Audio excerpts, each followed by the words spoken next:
보수 전체가 친윤 세력 때문에 개박살이 난 것 같습니다.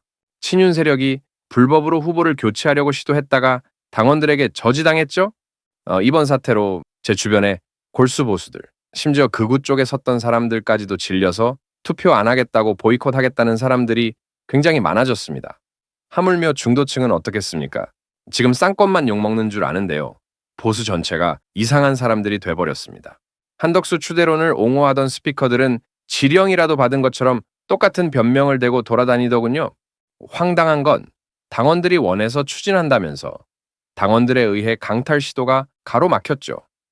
당원 여론이 하루아침에 반대로 나왔다는 건 지금까지 진행했던 관련된 여론조사들이 엉망진창이었다는 걸 짐작할 수 있습니다. 지금까지 교묘하게 당원들을 속여왔다는 게 제 생각입니다. 사실 돌이켜보면 이상한 지점들이 많았거든요. 먼저 한덕수를 추대하는 과정에서 저들이 추진했던 건 명백한 후보 교체였다는 게 드러났죠. 그럼에도 저들은 단일화라는 말로 바꿔서 사용했습니다. 후보 교체라는 단어를 의식적으로 안 쓰려고 노력하는 티가 많이 난다고 느꼈습니다. 왜냐? 후보 교체라는 단어를 떠올려 보면 알 수 있습니다. 경선에 최종 우승한 사람이 탈락당할 수도 있다는 근본적인 생각을 하게 됩니다. 그럼 자연스럽게 세 차례에 걸친 경선에서 최종 우승한 사람이 경선에 참여하지도 않고 검증도 안 된 사람과 경쟁하는 게 과연 옳은지 의문을 갖게 되죠. 그래서 한덕수 추대론이 한참 무르익을 때까지 친윤 세력은 약속이라도 한 것처럼 후보 교체라는 단어를 안 쓰려고 노력한다는 걸 여러 번 느꼈습니다. 이번 사태를 지켜보면서 교묘하게 당원들을 속이는 작업이 이루어졌다고 느꼈어요.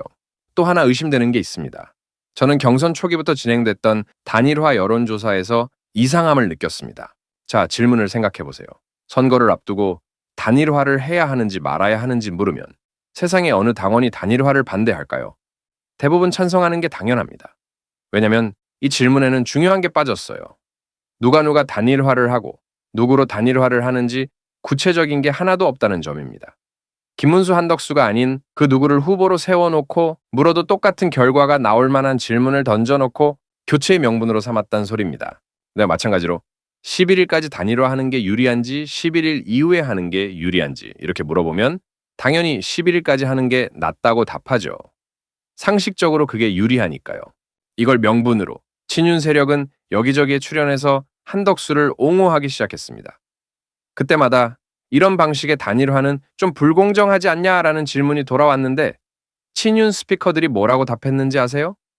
마치 짠 것처럼 똑같은 대답을 하더군요. 당원들이 11일까지 단일화하라고 요구해서 어쩔 수 없이 추진하는 것뿐이라는 주장을 반복했습니다. 답이 뻔히 정해진 여론조사를 한 다음 당원들 팔아서 어거지로 띄웠다는 소리입니다. 경선이 끝나고 나서 둘 중에 누가 적합한지도 여론조사했었죠? 이건 굉장히 악의적입니다. 아니, 치열했던 경선 과정에서 약점이 이미 훤히 드러난 김문수와 검증 과정을 전혀 거치지 않아 약점이 아직 드러나지 않은 한덕수를 놓고 둘 중에 누가 좋냐고 물으면 상식적으로 누굴 찍겠습니까? 이런 식으로 교묘하게 당원들을 경선 내내 가지고 놀았어요. 가장 최악은 따로 있습니다. 여론조사를 하면서 반드시 해야 할 질문을 하지 않고 진행했습니다.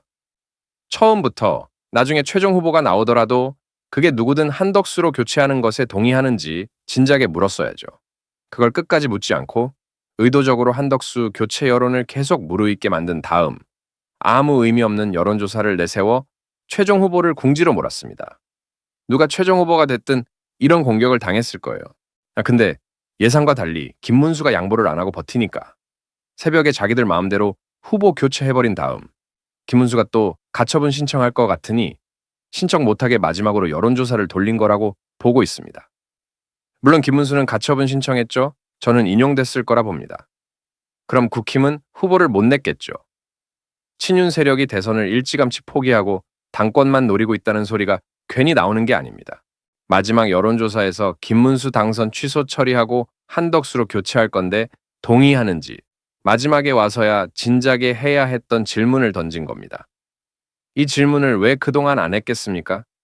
누가 봐도 최종 후보를 갈아치우고 부전승하게 만들어주는 건 공정하지 않거든요. 제 생각엔 웬만해선 안 쓰려고 했던 수였지 않나 싶습니다. 평생 정치판에 굴러먹던 사람들이 수십 명이 뭉쳤는데 반대 여론이 크다는 걸 예상 못했을 리가 없죠. 김문수한테 3시간 만에 양보하라고 했다죠. 원래는 당원 여론조사 결과만 내세우면 김문수가 양보할 거라 생각했을 가능성이 높습니다. 적어도 저렇게 가처분까지 신청할 정도로 버틸 줄은 몰랐었단 거죠. 다행히 반대표가 많아서 조작질은 실패로 돌아갔는데요. 의도적으로 한덕수론을 무르익게 만들었음에도 교체 반대 여론이 더 컸다는 건 경선 극초반에 지도부가 저 마지막 질문을 넣어서 공정하게 여론조사를 진행했다면 한덕수 추대로는 초장에 쏙 들어갔을 가능성이 매우 높았다는 걸 알 수 있습니다. 돌이켜보면 친윤 세력과 그 스피커들이 방송에 출연해서 마치 단일화를 11일까지 못하면 국힘이 망할 것처럼 겁을 주면서 교묘하게 분위기를 몰아갔죠? 이건 정말 어이없는 주장입니다. 보통 대선에서 후보 간 단일화가 언제 이루어지던가요? 대부분 본선 시작하고 막바지에 이루어집니다. 심지어 한덕수는 11일까지 단일화 협상이 안 될 경우 후보 등록도 하지 않겠다는 선언까지 수차례 했죠? 정상적인 지도부라면 이 말 듣고 얼씨구나 하면서 우리 당 후보가 흡수하는 방향으로 협상 진행하는 게 상식 아닙니까? 한덕수는 아예 검증이 전혀 안 된 사람이잖아요. 그럼에도 지도부는 완전히 거꾸로 움직였습니다. 처음부터 자당 후보한테 모두 양보하고 물러나라고 설쳤죠. 이건 당을 배신한 거고 민주주의를 배신한 겁니다. 윤석열이 뒤에서 조종했니 뭐니 다양한 이야기가 흘러나오는데요. 뭐가 사실인지는 나중에 다 밝혀지겠지만 그 전에 이번 사태에서 제가 진짜 열받는 게 뭔지 아십니까? 친윤 세력이 2선으로 물러나야 함에도 힘을 합쳐야 한다는 이유로 여전히 여러 방송에 출연하면서 당을 점점 궁지로 몰고 있다는 점입니다. 지금 윤석열 김건희 관련된 수사와 재판이 진행되고 있는 거 아시죠?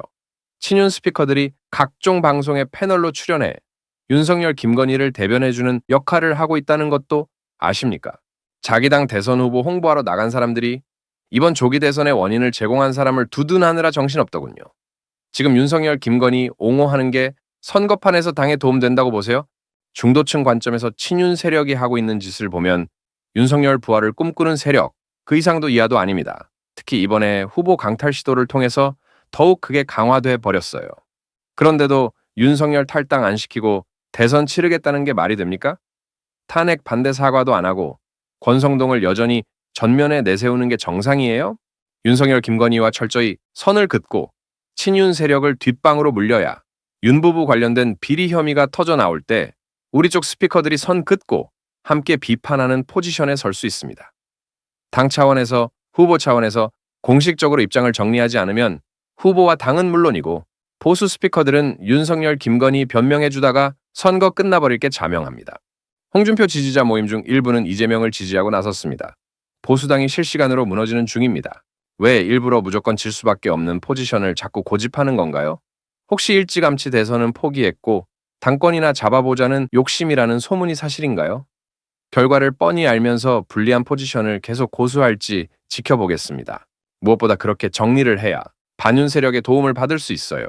보수표마저 결집이 안 되는 이유는 신뢰를 잃은 친윤 세력이 계속 당을 장악하고 있기 때문입니다. 여러분 생각은 어떻습니까?